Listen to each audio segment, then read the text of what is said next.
For 3 decades, Johnny Carson was more than a talk show host.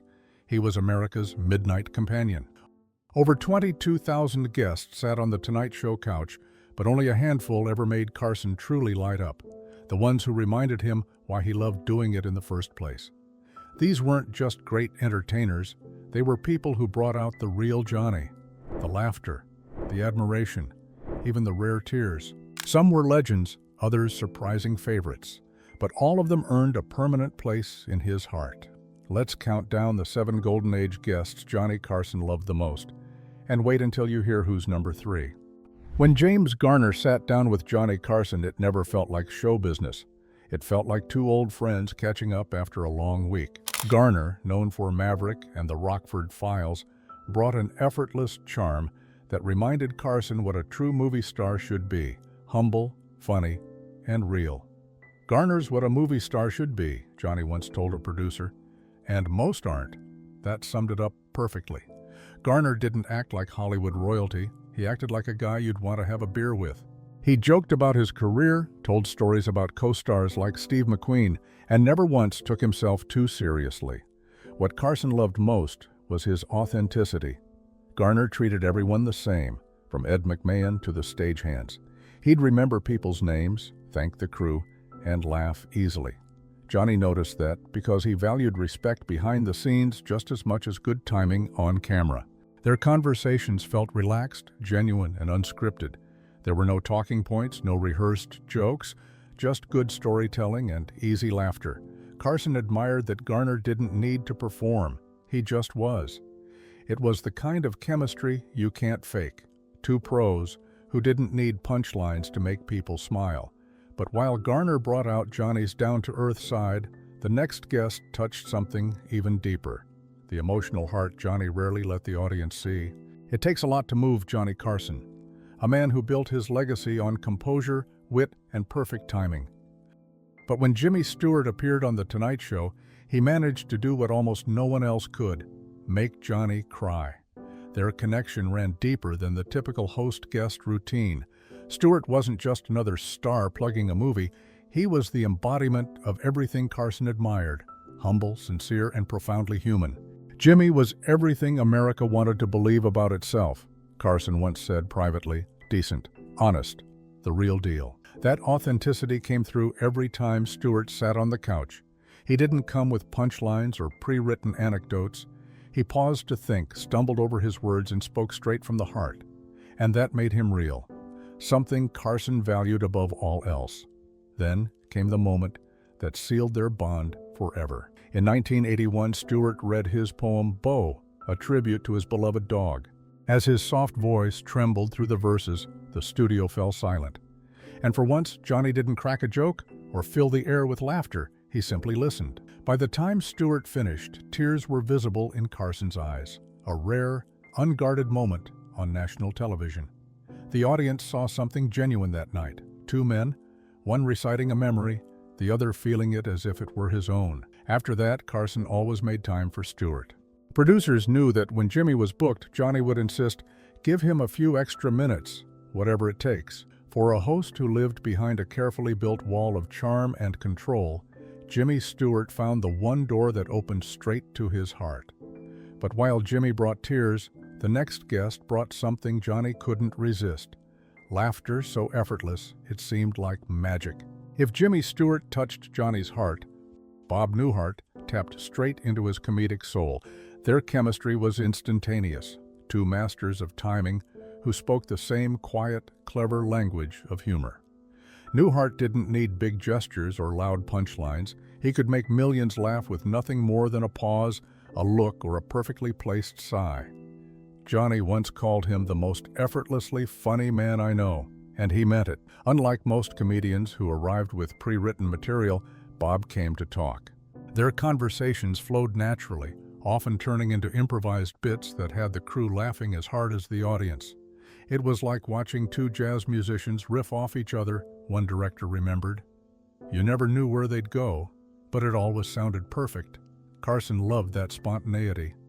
He trusted Bob's instinct so much that he'd secretly signal the control room to delay commercials whenever Newhart was on a roll. That was something he rarely did for anyone. Normally, he was counting down the seconds. But with Bob, he just sat back, smiling. What also endeared Newhart to Carson was his humility. Despite his fame, Bob arrived alone, without an entourage or ego. He greeted the crew, thanked the makeup artists, and treated everyone with quiet kindness. That professionalism mirrored Johnny's own values: talent without arrogance, success without noise. Off the air, the two men became genuine friends. They'd golf together, trade letters, and check in long after the cameras stopped rolling. For Johnny, Bob wasn't just a great comedian, he was a kindred spirit. When Carson introduced him, his tone always softened, not as a host introducing a guest, but as a fan introducing a friend.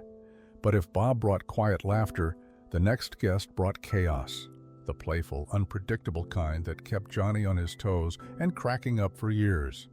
When Burt Reynolds walked onto the Tonight Show stage, you could feel the shift in the room.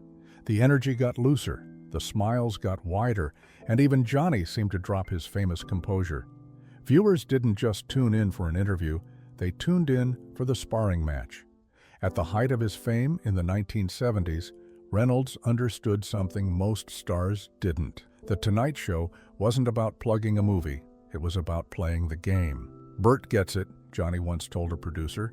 "Most guests come to talk. Burt comes to play," and play he did. The two men became partners in mischief, constantly trying to one-up each other in front of millions. One week, Burt showed up with water pistols hidden under his jacket. Another time, he smeared shaving cream on Johnny's face mid-conversation. Instead of getting mad, Johnny laughed harder than anyone.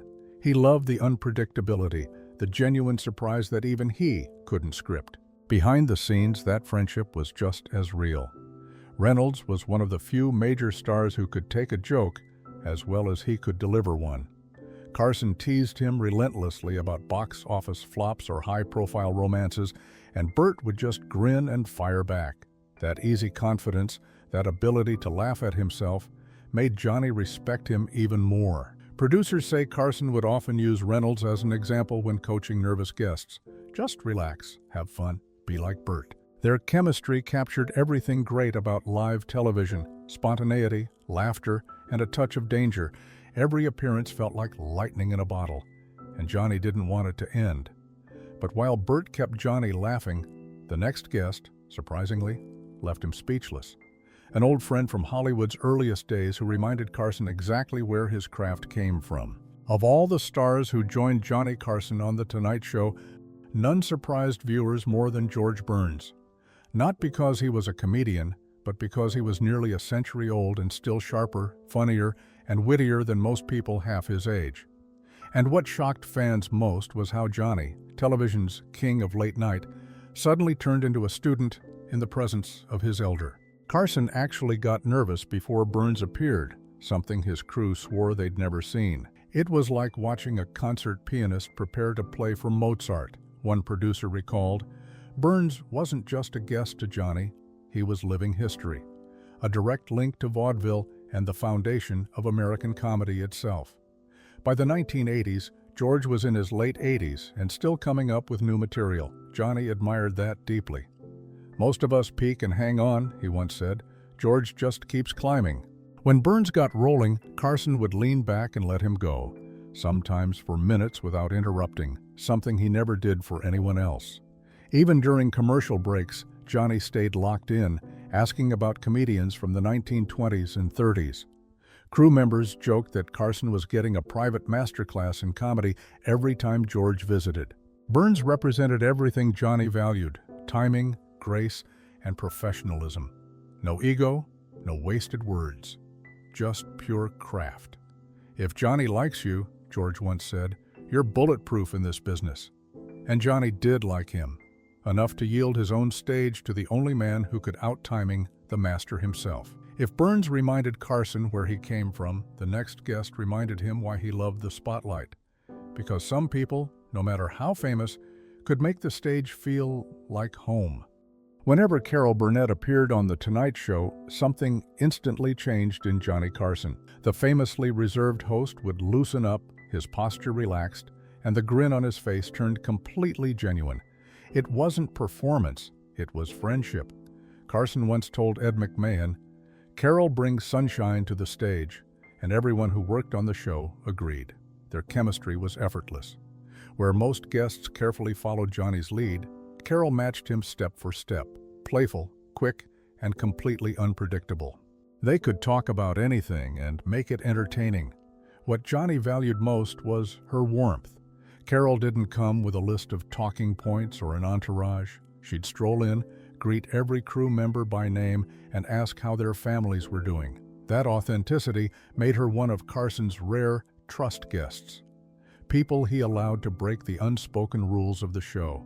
Most celebrities had to stick to pre-approved segments, but Carson let Carol go wherever she wanted. If she decided to turn the tables and start interviewing him, Johnny just rolled with it. He trusted her instincts completely. She knew the rhythm of television, one producer said. She could sense when to push, when to pause, and when to make Johnny laugh so hard he forgot about the clock. And that's exactly what happened. Johnny often waved off the wrap-it-up signals when Carol was in the middle of a story. Other guests got 4 minutes. Carol got as long as she wanted. She wasn't there to impress anyone, just to share a moment of genuine joy, and Carson knew it. But even Carol's warmth couldn't compete with the woman who defined television itself, the one guest Johnny publicly called royalty. When Lucille Ball joined Johnny Carson on The Tonight Show, it wasn't just a celebrity appearance. It was two legends of television sharing the same stage. The mutual respect was instant and unmistakable. Johnny had built late-night TV into an art form, but Lucy had invented modern television as we know it. And when the Queen of Comedy met the King of Late Night, Carson made it clear who wore the crown. "She's royalty," Johnny told the audience during one of her appearances, and he meant it. Off camera, he treated her with a reverence reserved for only a handful of people. He'd tell the crew, "Make sure you get her reactions, not just mine." That kind of deference was almost unheard of.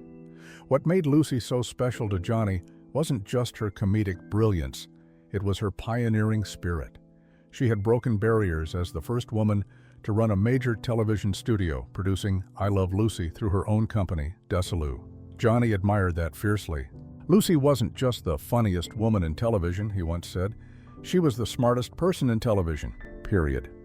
One of their most touching moments came in 1973 when Johnny surprised her with footage from her first screen test, something she hadn't seen in decades. She teared up, laughed through it, and joked her way out of the emotion, but you could see how much it meant to her. Their bond went beyond laughter. It was mutual understanding. Both had carried the weight of keeping America entertained, night after night. They knew the pressure, the exhaustion, and the joy of making millions smile. When Lucy was on stage, Johnny didn't host, he honored. Johnny Carson's favorite guests weren't just entertainers, they were reflections of what he valued most: authenticity, humility, and heart. From Jimmy Stewart's tenderness to Bob Newhart's effortless wit and Lucille Ball's timeless brilliance, each revealed a different side of the man behind the desk. They reminded America that the best moments in television weren't scripted, but shared. Genuine laughter, real emotion, and lasting connection. That was Johnny's true legacy. Drop a comment below. And if you enjoyed this video, YouTube thinks you'll like this one.